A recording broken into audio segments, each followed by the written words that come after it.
Sige pa, yung isa pa.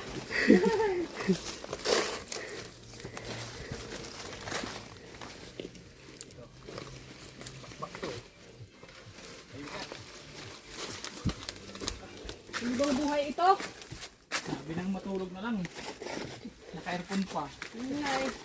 Manood ng Netflix. Dito ka kasi. Gusto mo mag-hiking? Di, ayan, binigyan ka. Kasalanan mo.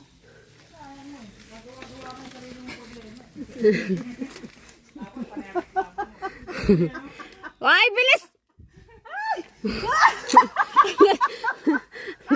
Reko!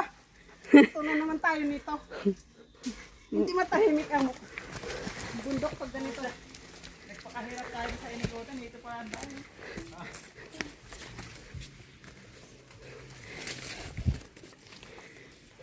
Nawala yung ito.